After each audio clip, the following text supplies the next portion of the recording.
근데 우리 몸에 그 빈틈을 노리는 바이러스들은 호흡기 바이러스만 있는 것이 아니라 세포 안에 잠재되어 있는 헤르페스 바이러스도 있고 간 속에 있는 간염 바이러스도 있습니다. 그리고 사마귀가 이렇게 생기는 건데 사마귀를 떼내도 뿌리를 뽑아야 된다고 이렇게 하는 것이 이게 바이러스였던 거죠. 그리고 에이즈를 일으키는 그 HIV, 인간 면역 결핍 바이러스 이런 것들이 잠재되어 있다가 우리가 면역이 낮은 빈틈을 노려서 막 발병을 할 수가 있는 겁니다. 우리가 면역이 강할 때는 이런 것들이 잠잠하게 있다가 면역이 약하면 막 들고 일어날 수가 있는 거죠. 그래서 지구상에서 가장 센 창은 바로 바이러스입니다.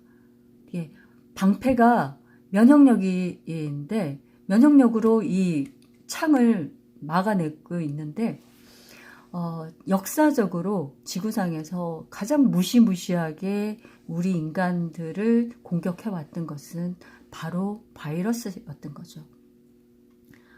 우리가 심장병, 심장마비로 바로 그 자리에서 사망하거나 중풍으로 사망하거나 이런 것들이 사실은 더 무섭고 급작스러운 병들이죠.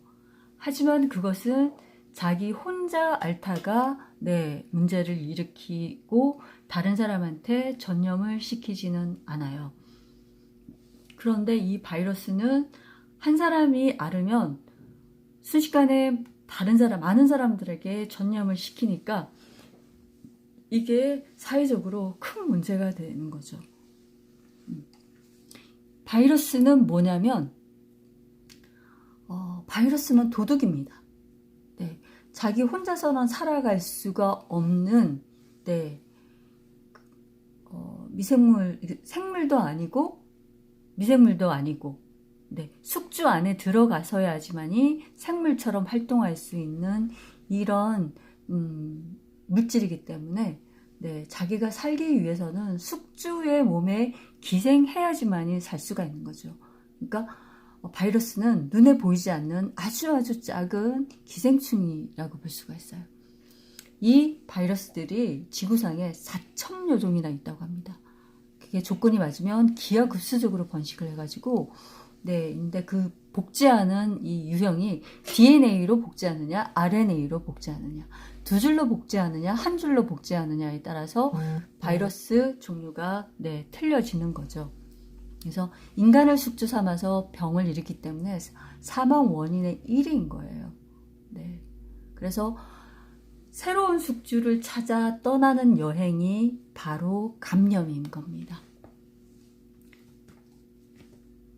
그래서 100%의 치사율은 이론적으로 있을 수가 없어요. 왜냐하면 숙주를 다 죽여버리면 자기도 살 수가 없기 때문에 숙주의 영양분을 빨아먹고 살아야 되는데 빨아먹을 영양분이 없으면 자기도 죽어버리는 것이죠. 그래서 탈출해서 새로운 숙주를 찾아 나갈 때 우리 몸에 숙주의 세포가 파괴가 되고 질병이 걸리는 거죠.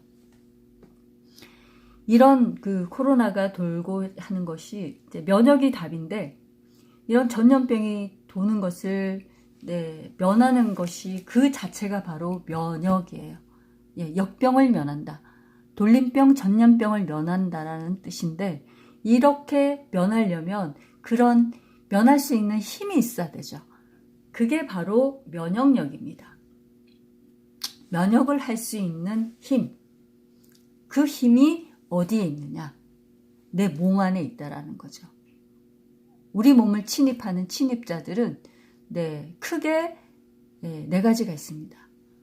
세균, 바이러스, 곰팡이, 기생충. 이 네 가지가 인간을 괴롭히는 침입자들이에요. 그런데 우리에게 면역 체계가 작동하지 않는다면 이런 일이 일어나는 거예요. 선천적으로 문제가 있어서 면역 체계가 작동하지 않는다면 이 버블보이처럼 살균된 공기만 제공이 되는 이 공간 안에서만 살 수밖에 없는 거죠. 우리가 마음대로 아무데나 활개를 치고 걸어 다니고 네, 가고 싶은 곳을 가고 네, 이렇게 할 수가 없는 거예요. 이 좁은 공간 안에, 왜냐하면 이 공기 안에 살균된 것들만 있어야 되니까, 조그마한 그 미생물의 세균 하나조차도 내가 이겨내지 못하기 때문에 이런 생활을 해야 되는 거죠. 정말 이런 거를 원하지는 않잖아요. 네. 근데 선천적으로 문제가 있어서는 네, 이렇게 되지만, 우리가 살면서 후천적으로도 면역 체계가 작동이 하지 않는 극단적인 경우가 바로 이 에이즈입니다. 지금 많이 극복해 나가고 있지만, 우리가 극단적인 경우는 에이즈고, 그리고 면역 체계가 제대로 작동되지 않았을 때 여러 가지 문제들이 다 나오는 거죠. 네.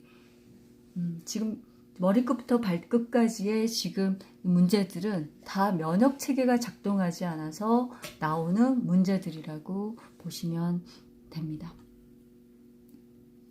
그래서 우리 몸을 침입하는 것 중에서 대표적인 것이 이제 세균과 바이러스인데, 얘네들이 뭐 코로나 바이러스가 변종이 생기고 어떤 부분에 유전자 변이가 생겨서 뭐 에이즈와 어떻게 결합이 되고 뭐 이런 부분들을 굉장히 무섭게 막 얘기를 많이 하고 있잖아요.